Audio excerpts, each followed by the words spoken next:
ঘুরে ঘুরে দাঁড়িয়ে আছি, আমরা চেতনার পূজা করি, আমরা তত্ত্বের পূজা করি, এগুলো জানতে হবে। কারণ কি পঞ্চতত্ত্বে হচ্ছে আমাদের এই দুনিয়া তৈরি। সবার মধ্যে পঞ্চতত্ত্ব ভিন্ন আছে, আপনার মধ্যে আছে, আমার মধ্যে আছে, সবার মধ্যে।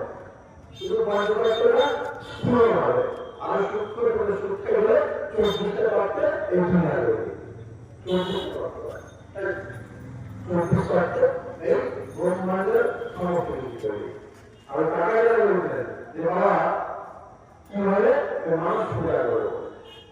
আসলে কি এই ব্রহ্মাণ্ডটাই ব্রহ্মাণ্ড, যা আছে ব্রহ্মাণ্ডে তা আছে না ব্রহ্মাণ্ড, যা নেই আমার ব্রহ্মাণ্ডে তা নেই ব্রহ্মাণ্ড, তাই তো? আমার ব্রহ্মাণ্ডটাই কিন্তু ব্রহ্মাণ্ড। এই চেতনাটা আমার মধ্যে কিন্তু আমি সেটাকে তো জায়গা দেবো চিনি না, নিজেকে চিনি না। তাহলে এই যে কেউ বলে দুটো ভিন্ন হয়, যেভাবে পূজা হয় প্রথমে ভাগটাকে বৈদিক মতো একটা পূজা হচ্ছে, বৈদিক মতো একটা পূজা, প্রাচীন মতো একটা পূজা। তো এখন যে সমস্ত পূজাগুলো হচ্ছে না সব কিন্তু প্রাচীন মতো, বৈদিক মতো কিন্তু পূজা হয় না। ওর মধ্যে প্রাচীন মতো পূজা হয় আর কিছুটা পুরাণ মতো পূজা হয়। শুধুমাত্র বেদের কোনো আছে পূজার মতো শুধু যোগ্যতা, যোগ্যটুকু যেমন অন্তর্ভুক্ত করে ফেলে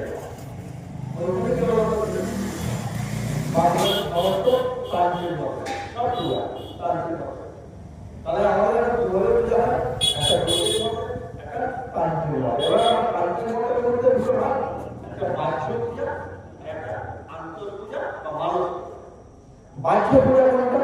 এই যে আমরা মূর্তি আনলো, একটা মূর্তি আনলো, কিন্তু আন্তর পূজা মূর্তি আনতে পারে কিছু লাগবে না। এবারে বাহ্য পূজা করতে গেলে কি লাগে আমাদের? কমসে কম 5টা জিনিস লাগবে। সেটা কি? পঞ্চম গন্ধ পুষ্প ধূপ দিয়ে হয়ে গেল। পঞ্চমটা পূজা মিনিমাম ওই 5টা জিনিস লাগবেই লাগে, সমস্ত জায়গায় যদি না করতে পারে। তাহলে গন্ধ মানে কি? গন্ধ মানে হচ্ছে অগর, কর্পূর, চন্দন, এই তিনটিকে মিশ্রণ মিশ্রিত করে যদি অগর মানে কর্পূর চন্দন দিয়ে আমরা ভগবানকে নিবেদন করতে পারি, এটা হলো গন্ধ। আর কি? পুষ্প আর ফুল, আর দ্বীপ, আর নৈবেদ্য। আমার বাড়ির থেকে ফল মিষ্টি যার যেমন কমসে কম এই 5টা জিনিস আমরা পূজা করি। আর যেটা আমার হয় মূর্তি লাগবে, নচে হবে না। এবার কি হয়? পূজা হবে না, মূর্তিটা হবে। কিসে কিসে আমরা পূজা করি? কিসে কিসে পূজা হয়? আমরা মূর্তিতে পূজা করতে পারি, আমরা যন্ত্রে পূজা করতে পারি, আমরা পটে পূজা করতে পারি, ঘটে পূজা করতে পারি। তাহলে ঘট, পট, মূর্তি, যন্ত্র, এই 4টে আমরা পূজা করতে পারি। এই 4টে যদি আমরা তাহলে জলে আমরা পূজা করতে পারি। আপনারা জল নারায়ণ সব পূজা করে। নারায়ণ এমন একটা বস্তু যাকে কোনো মূর্তি লাগে না। যদি আমি মনে করি দুর্গা পূজা করবো, নারায়ণ যদি আমি মনে করি কালী পূজা করবো, নারায়ণ পূজা করতে পারি। যদি আমার নারায়ণ থাকে কোনো মূর্তি লাগবে না, ওকেই করতে হবে সব। ভজে ভালো লাগে তাহলে একটা বড় মনে করি দেখে নেই যে হ্যাঁ নারায়ণ পূজা যদি থাকে সেই নারায়ণ পূজায় সব পূজা যে কোনো পূজা নারায়ণ পূজায় করতে পারে। নারায়ণ পূজা কিন্তু সবার অধিকার নেই। নারায়ণ পূজা ব্রাহ্মণ ছাড়া কোনো কারোর অধিকার নেই। এমনকি আমার স্ত্রী পর্যন্ত নারায়ণ পূজা নিতে পারে।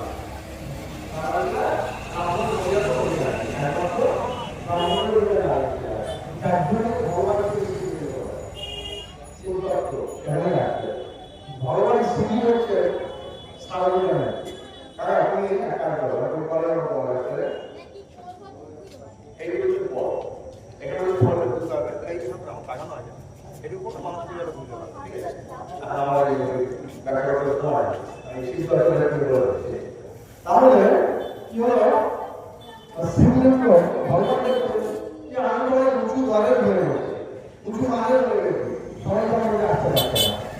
আমাকে উঁচু রাখতে হবে, আমাদের বাইরে গেলে হতে হবে ব্রাহ্মণ ক্ষত্রিয় বৈশ্য নয় শুদ্ধ হচ্ছে আমার সন্তান তাদেরকে আমার কাছে আনতে হবে যার জন্য কি হলো এই হায় শিবমূর্তিটা আরেকটু কি করলো নিজেকে একটু ছোট করে নেয় খাটো করে নেয় যেহেতু শিবমূর্তি হয়ে গেল শিবলিঙ্গ শিবলিঙ্গ সবাই অধিকার মায়েরা শিবলিঙ্গের পূজা দিচ্ছেন একজন শূদ্র তিনি শিবলিঙ্গে জল ঢালছেন রুচি নাটক সবাই গিয়ে শিবলিঙ্গে জল ঢালতে পারে তাহলে কি শিব একটু ছোট হয়ে গেল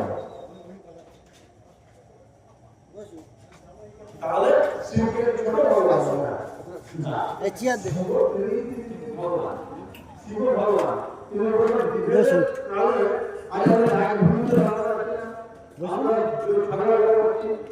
ভিতরে বসুন ভিতরে চেয়ার ভাই যাবে এখন বসুন না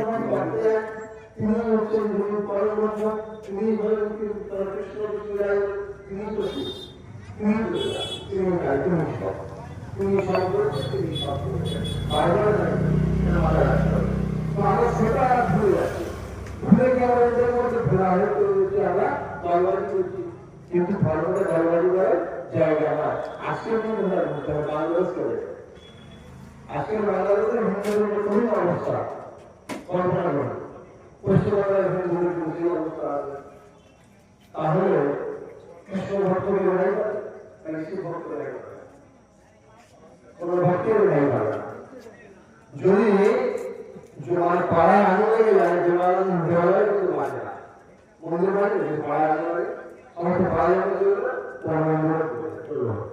সেগুলো এখন থেকে কিন্তু সচেতন হতে হবে আমাদের ভেদবুদ্ধিটাকে ভুলে যেতে হবে কে আমি কৃষ্ণ ভক্ত কে কালী ভক্ত কে শিব ভক্ত কে গণেশ ভক্ত কে সূর্য ভক্ত এটা ভুলতে হবে আমি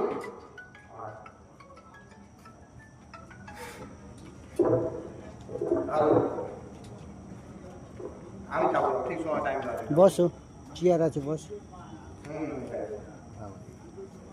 হ্যালো ভাগনা এদিকে হ্যালো ভালো আছে তো হ্যাঁ আর একটা পাট আছে পেলে সাতটা থেকে ওই জন্য আচ্ছা ঠিক আছে করো আমরা একটু হতে হবে আমাদেরকে সব ভুল করে গিয়ে আমাদের কোথায় সনাতন আমরা হিন্দু ধর্মের আলাদা রাখতে হবে ওই একটা হিসাবে চার ছেলের গল্প সব জায়গায় বলবে চার ছেলের মধ্যে সবসময় ভালো মারা করতো সেই চাষি যখন মারা যাবে দেখছি আমি মারা যাওয়ার পরে তো তুই মানে পাওয়া লোক সচেষ্ট করবে এখন ধরা করে নিজেদের মধ্যে সেখানে যুক্তি কি করবো তোর ভাই একটা করে লাঠি নিয়ে আসবে চার ছেলে করবো একটা করে লাঠি নেবো মাঠে তো একটা লাঠি ভেঙে দেবে তখন প্রত্যেকে মনাস একটা লাঠি ভেঙে দেবো তখন ওই চাষি কি করলো ওই যে চারটে লাঠি লাগাতে চারটে লাঠি এক জায়গায় একটা লাঠি লাগিয়ে করলো করে বলে ওরা ভাগ প্রত্যেকেই চেষ্টা করলো পাঁচজন চেষ্টা করলো কিন্তু সেই লাঠির মাটিটাকে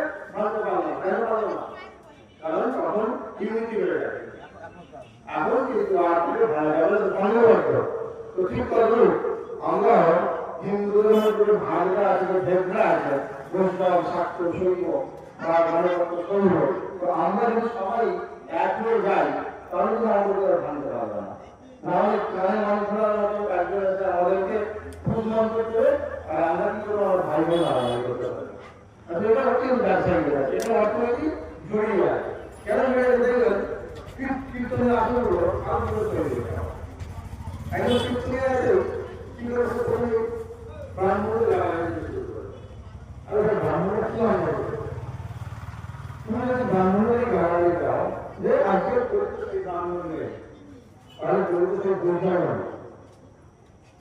একটা গল্প আমি ছোট্ট করে বলেছি সেই গল্পটা আমাদের ছোট্ট বিদ্যাসাগর মহাশয় সেই গল্পটা বলছিল একবার কি হচ্ছে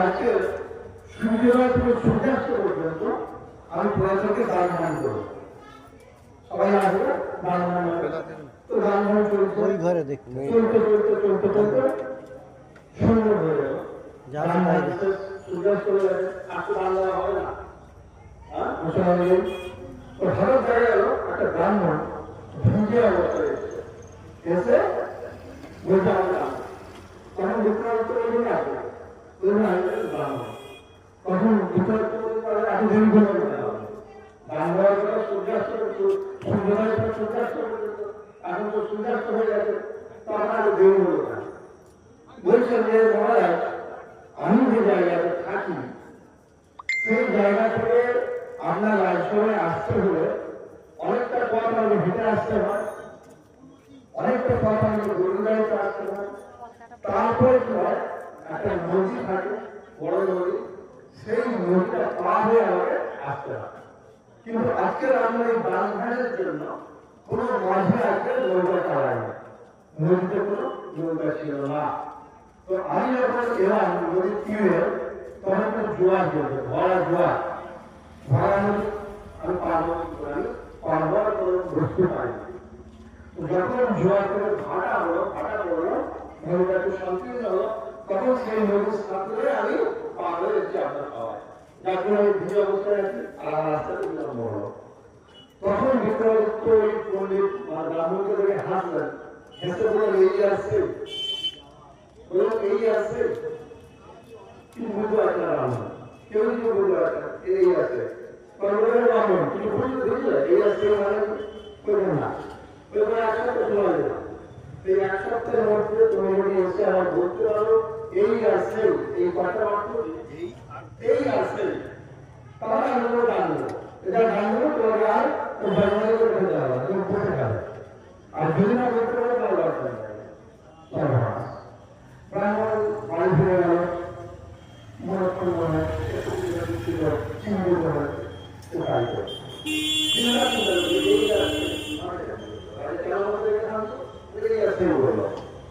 চিন্তা করতে করতে করতে করতে স্বাধীন যখন হয়ে গেল, আজকে রাত করে কালকে রাত করে যেতে হবে, শেষ সম্ভব আমি মনে করে একবার কালো না কালিদাসে দেখে যাচ্ছে ব্রাহ্মণ, যে কালিদাসকে প্রায় আমার এই ঘটনা হয়েছিল, উনি আমাকে দেখে হেসেছেন, হেসে বলেছেন এই আসছে। হ্যাঁ বসো গীতা পাঠ চারটে বড় বড় পাথর টুকরো দিয়ে বলে দিলেন যে গিয়ে তুমি এক ধরনের জল চাইবে এবং রাজাকে চারটে পাথর দেবে, দিয়ে বলবে ওই গামলাটা ফেলবে। এবারে কি বলতে হবে সেটা বলে দিয়েছিল, সেটা আমি পরে বলছি না, হয়তো গল্পের মজা থাকে না। এইভাবে ব্রাহ্মণ রাজসভায় গেলেন, গিয়ে রাজাকে বললেন রাজা এসেছে, রাজা বললেন তুমি আমার প্রশ্নের উত্তর আমাকে বলবে? বললেন হ্যাঁ। বলে দাও উত্তর বলো। বলছে আপনি তো বলা আপনার ওই মানুষের উপরে এক ধরনের জল আছে, এই এক ধরনের জল আছে, জল আছে, রাজার মধ্যে চারটে পাথর দেওয়া আছে। এবারে ব্রাহ্মণ চারটে পাথর দিয়ে রাজাকে বলতে রাজা বলবে আপনি চারটে পাথরের গামলার জলের মধ্যে ফেলবেন। রাজা মশাই ওই চারটে পাথর গামলার জলে ফেললেন, কি হলো পাথর চারটে জল ঢুকে গেল। তখন ব্রাহ্মণ ওই রাজাকে দেখে হেসে বলবে এই আসছে, রাজাও ভেঙে গেল, ব্রাহ্মণের উত্তর পাঠাবে উত্তরটা কি কেন গেল?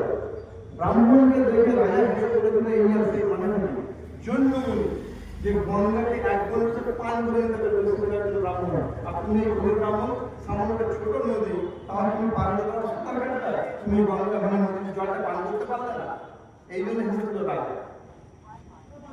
আর রাজাকে দেখে কেন ব্রাহ্মণ হাসলো? রামচন্দ্র সেই যুগের ক্ষত্রিয়, তিনি পাথরের সমুদ্রে ভাসিয়ে সেতু মন্দির করে লঙ্কায় গেছিল, আর তুমি এই কলির রাজা